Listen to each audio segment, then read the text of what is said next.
जय श्री कृष्णा। आज सफला एकादशी की कहानी सुनेंगे। इसमें भगवान विष्णु की पूजन कैसे करनी चाहिए ये भी मैं आपको बताऊंगी। फिर कहानी सुनेंगे। इस दिन भगवान विष्णु का पूजन धूप, दीप, पंचामृत, तुलसी के पत्तों, फूल, फल और आदि चीज़ों से करना चाहिए। इस दिन भगवान विष्णु को भोग में तुलसी की पत्ती चढ़ानी चाहिए। तुलसी का विशेष महत्व है। इससे व्यक्ति के समस्त पापों से छुटकारा मिल जाता है। और आज सफला एकादशी पौष कृष्ण पक्ष की कथा सुनेंगे। युधिष्ठिर ने पूछा, हे माधव, पौष मास की कृष्ण पक्ष की एकादशी का नाम क्या है और इस दिन किस देवता का पूजन करना चाहिए तथा किस क्या विधि है और क्या पुण्य मिलता है, यह सब मुझसे कहिए, सब विस्तार कह सुनाओ। भगवान श्री कृष्ण ने बोले कि हे पांडुपुत्र, मैं आपके प्रश्नों का उत्तर यथोचित देता हूँ, जिन्हें आप ध्यान पूर्वक श्रवण कीजिए। मैं दक्षिणा वाले यज्ञ से इतना प्रसन्न नहीं होता जितना एकादशी व्रत करने वाले से प्रसन्न रहता हूँ। व्रत को अत्यंत भक्ति पूर्वक करना चाहिए। हे युधिष्ठिर, पौष मास की कृष्ण पक्ष वाली एकादशी का नाम सफला है। इसके श्री नारायण जी अधिदेव है। उनको पूर्वोक्त विधि अनुसार नारियल, नींबू, जमीरी, अबीर, अनार, सुपारी, लौंग, अनेक प्रकार के उत्तम फल आदि अर्पण कर धूप, दीप, नैवेद्य, पुष्प आदि से 16 प्रकार से पूजा करके रात्रि में कथा कीर्तन श्रवण करे और दीपदान कर जागरण करना चाहिए। जिस प्रकार नागों में शेष नाग, पक्षियों में गरुड़ जी, यज्ञों में अश्वमेघ, नदियों में गंगा, देवों में विष्णु श्रेष्ठ है, उसी प्रकार सब व्रतों में एकादशी व्रत श्रेष्ठ है। जो पुण्य 5 सहस्त्र वर्ष तक तपस्या करने से मिलता है, वही पुण्य भक्ति पूर्वक रात्रि जागरण करके सफला एकादशी व्रत करने से प्राप्त होता है। हे कुंती पुत्र, अब आप सफला एकादशी की कथा श्रवण कीजिए। चंपावती नगरी के राजा महिष्मान के 4 पुत्र थे, जिनमें सबसे बड़े पुत्र का नाम लुम्पक था, जो सदैव देवताओं व ब्राह्मणों की निंदा करता था, पर स्त्री गमन करता था और वेश्याओं के यहाँ धन नष्ट करने वाला महापापी था। जब राजा महिष्मान को अपने पुत्र के विषय में यह ज्ञात हुआ तो उन्होंने देश निकाला दे दिया।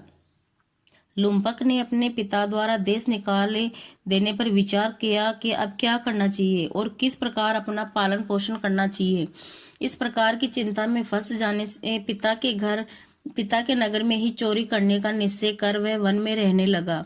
वह दुष्ट रात्रि में चुपचाप नगर में आकर चोरी करता और जीवों को मार डालता और अत्याचार करके पिता के नगर का नाश करता।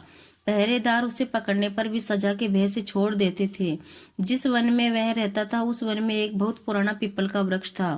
वह वन भगवान नारायण का अत्यंत प्रिय था। अर्थात नगर निवासी तथा अन्य सभी लोग उस वन को देवताओं का क्रीड़ा स्थल मानते थे।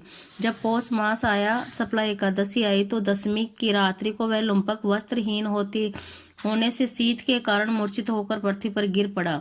शीत के कारण उस रात लुम्पक को निद्रा भी नहीं आई और अचेत अवस्था में दशमी की संध्या से एकादशी के दोपहर तक पड़ा रहा। इस प्रकार वह बिना भोजन किए ही रहता था। दूसरे दिन सूर्य नारायण जब अधिक चढ़ गए तो उसके शरीर का शीत कम हुआ और वह चैतन्य अवस्था को प्राप्त होकर अपने स्थान से उठकर गिरता पड़ता भोजन की खोज करने लगा। शक्तिहीन हो जाने के कारण वह जीवों को मारने में भी असमर्थ था। इसलिए वन में पेड़ों से जो फल टूट कर पृथ्वी पर गिर गए थे, उन्हें ही खाकर वह खाने के लिए उठाकर ले आता और उसी पीपल वृक्ष के नीचे बैठकर दुखी होकर बोला, हे भगवान, इन फलों को आप ही खाकर तृप्त होए। क्योंकि वह दुखी था, क्रोध और खीजता के कारण उसने ऐसा कहा था। सूर्य नारायण के अस्ताचल को चले गए थे। रात्रि बढ़ती जाती थी। अपने इसी व्यवस्था के कारण वह रोने लगा और भूख की अग्नि के कारण उसे रात भर नींद नहीं आई। इस प्रकार पापी लुम्पक इस भूल से हुए उपवास तर रात्रि को जागरण करना व क्रोधवश भगवान को फल अर्पण करना अनजाने ही एकादशी का व्रत हो गया, जिसके कारण भगवान नारायण अति प्रसन्न हुए और उस पापी के सारे पाप नष्ट कर दिए। प्रातःकाल होते ही उन्होंने सुंदर वस्तुओं से सजा हुआ एक घोड़ा लुम्पक के पास आया और उसी समय आकाशवाणी हुई कि हे राजा के पुत्र, नारायण की कृपा से तेरे समस्त पाप नष्ट हो गए हैं। अब तू अपने पिता के पास जाकर राज्य प्राप्त कर। आकाशवाणी सुनकर लुम्पक अत्यंत प्रसन्न हुआ और अच्छे अच्छे वस्त्र धारण करके अपने पिता के पास पहुंचा। संपूर्ण वृत्तांत कहा। तब राजा महिष्मान ने अपना राजपाट पुत्र को सौंप दिया और स्वयं वन को भजन करने के लिए चले गए। तब लुम्पक शास्त्र अनुसार राज्य करने लगा और उसके स्त्री बच्चे सभी नारायण के भक्त हो गए। वृद्धावस्था आने पर अपने पुत्र और राज्य सौंप कर लुम्पक वन में ईश्वर आराधना करने के लिए चला गया और अंत समय में विष्णु लोक को प्राप्त हो गया।